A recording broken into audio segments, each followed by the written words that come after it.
will destroy you all.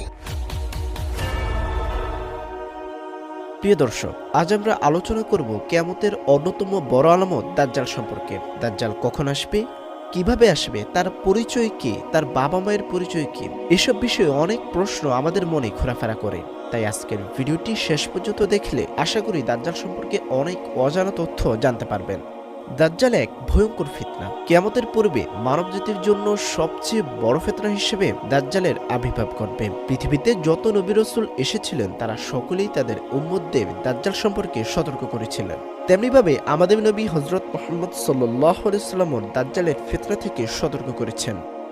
দাজ্জালের আগমন সম্পর্কে রাসূলুল্লাহ সাল্লাল্লাহু আলাইহি ওয়াসাল্লামের বাণী। হযরত মুহাম্মদ সাল্লাল্লাহু আলাইহি ওয়াসাল্লাম বলেছেন, ততক্ষণ পর্যন্ত কিয়ামত আসবে না যতক্ষণ না দাজ্জাল পৃথিবীতে আগমন করবে। দাজ্জালের শারীরিক গঠন।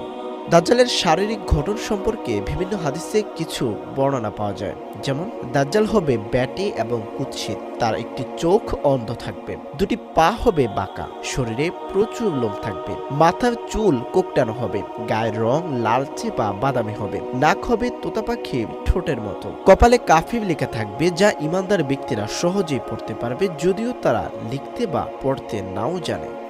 দাজ্জালের দাবি ও ক্ষমতা। দাজ্জাল যখন আত্মপ্রকাশ করবে তখন সে নিজেকে একজন ধার্মিক ও সৎ ব্যক্তি হিসেবে দাবি করবে। এরপরে সে নবুয়তের দাবি করবে এবং এক পর্যায়ে নিজেকে খোদা হিসেবে দাবি করবে।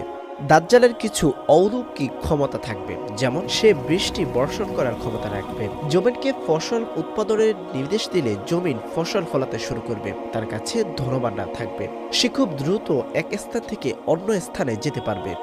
দাজ্জালের অনুসারী।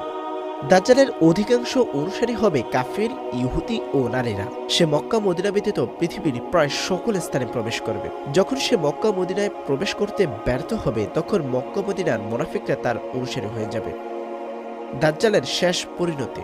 দাজ্জাল 40 দিন ধরে পৃথিবীতে রাজত্ব করবে। এরপর হযরত ঈসা আলাইহিস সালাম আকাশ থেকে নেমে আসবেন এবং ফিলিস্তিনের বাবেল লুদ নামক স্থানে দাজ্জালকে হত্যা করবেন। দাজ্জালের জন্ম ও পিতামাতা। দাজ্জালের জন্ম সম্পর্কে বিভিন্ন মত পাওয়া যায়। কয়েকটি মত নিচে উল্লেখ করা হলো।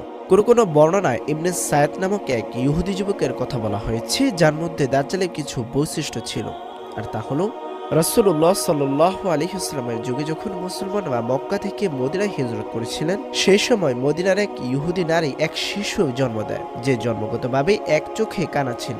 এই শিশু ছিল অদ্ভুত প্রকৃতির এবং শৈশবে মদিনার অন্যান্য শিশুদের সঙ্গে খেলত। ধীরে ধীরে এই শিশু পরিচিত হতে শুরু করে এবং সে নিজেকে নবী